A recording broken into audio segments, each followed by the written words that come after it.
না না, আমাদের মতো যে জেনারেশন, হ্যাঁ। সেই জেনারেশনে চাকরি পেয়েই সকলের আগে কি কি করা উচিত, কোন কোন বিষয়গুলোকে সিকিউর করা উচিত বলে আপনার মনে হয়? ঠিক, খুব ভালো প্রশ্ন। তো আমাদের ইন্ডাস্ট্রিতে একটা খুব চলতি কথা আছে, সেটা হচ্ছে পে ইয়োরসেলফ ফার্স্ট। ওকে। পে ইয়োরসেলফ ফার্স্ট, আপনি বুঝতেই পারছেন, আমি চাকরি পেয়েছি, আমার উপার্জন শুরু হয়েছে, আমি অন্তত একটা দুটো জিনিস অবশ্যই প্রাথমিক পর্যায়ে করে নেব। একটা হচ্ছে একটা কিটি তৈরি করার চেষ্টা করব একদম গোড়া থেকে। চাকরি পাওয়ার যে উপার্জন বা স্যালারি বা বেতন যেভাবেই হোক, তার একটা পার্ট, অনেকে বলেন 20%, অনেকে বলেন 25%, তো আমি বলি 20 to 30% যদি আপনি বাঁচিয়ে রাখতে পারেন সেই কিটিতে, এই পে ইয়োরসেলফ ফার্স্ট নীতি মেনে, তাহলে আপনি খুব ভালো শুরুয়াতটা, অর্থাৎ প্রাথমিক স্টেজে আপনি ভালো একটা আরম্ভ করতে পারবেন। দ্বিতীয় জিনিস যেটা করা দরকার, সেটা সবাইকার জন্য প্রযোজ্য, চাকরি পান বা পরে পান ইত্যাদি, সেটা হচ্ছে একটা হেলথ ইন্স্যুরেন্সের দিকে আপনাকে মন দিতে হবে। কেন হেলথ ইন্স্যুরেন্স আজকের দিনে আপনি বুঝতেই পাচ্ছেন ভীষণ একটা ক্রিটিক্যাল এলিমেন্ট, এটা আমাদের না থাকলেই নয়। এই দুটো খুব ইম্পর্টেন্ট স্টেপ, দুটো বক্সকেই আপনাকে মানে চেক করতে হবে। দাদা, হেলথ ইন্স্যুরেন্স যখন মানুষ নেয়, ঠিক কোন কোন বিষয়ে মানুষের ফোকাস করা উচিত বলে মনে হয়?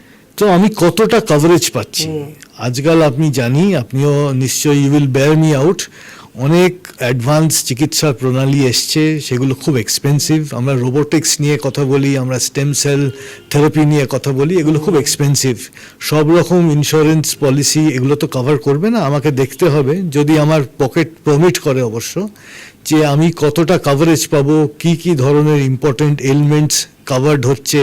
এবং সত্যি বলতে কি, আমি যদি অসুস্থ হয়ে হাসপাতাল ইত্যাদিতে ভর্তি হই, সেই যে প্রক্রিয়াটা বা সেই যে 1 2 3 4 করে যে পদ্ধতিগুলো মেনে আমাকে কাজকর্ম করতে হবে, বা আমার ডিপেন্ডেন্ট মানুষ বা নমিনি যেভাবেই দেখেন তাকে করতে হবে, তার এগুলো জানা আছে কিনা। অর্থাৎ একদম প্রাথমিক স্টেজ থেকে বুঝতে হবে তাকেও, যে আমার হেলথ ইন্স্যুরেন্সের যে পলিসি বন্ড বা পলিসি বন্ডগুলো, সেগুলো কোথায় রাখা আছে। অনেকেই হয়তো বলে উঠতে পারেন না, এবং তারাও মানে ডিপেন্ডেন্ট মানুষ, তারাও হয়তো জানেন না। এইগুলো না একদম প্রথম হোমওয়ার্ক, এগুলো করতেই হবে।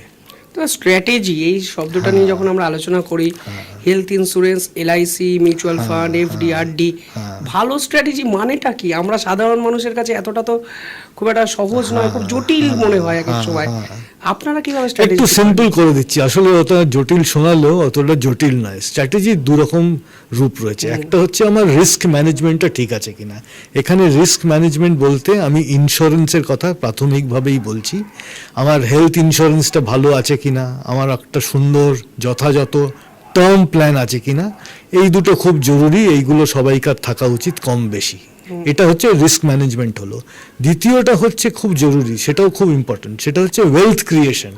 অর্থাৎ আজকে আমি হয়তো অল্প বয়সী মানুষ, আমার বয়স হচ্ছে 25-30, আমি অচিরেই হঠাৎ একদিন সকালবেলা চোখ খুলে দেখবো আমার 60 হয়ে গেছে, এরকমই হয় ব্যাপারটা।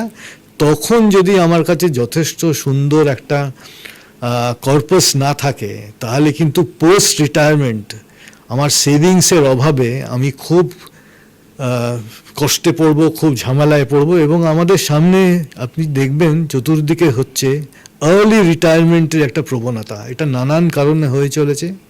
একজন মানুষ যদি 45-এ রিটায়ার করেন, তাকে অন্তত 25-30 বছরের প্রভিশন যদি না থাকে, আজকের দিনে এই আজকের ভারতবর্ষে যেখানে লঞ্জিভিটি বেড়ে যাচ্ছে, অর্থাৎ অ্যাভারেজ আয়ু বেড়ে যাচ্ছে, সেখানে কিন্তু একটা খুব ঘোর মুশকিলের মধ্যে তিনি পড়ে যেতে পারেন।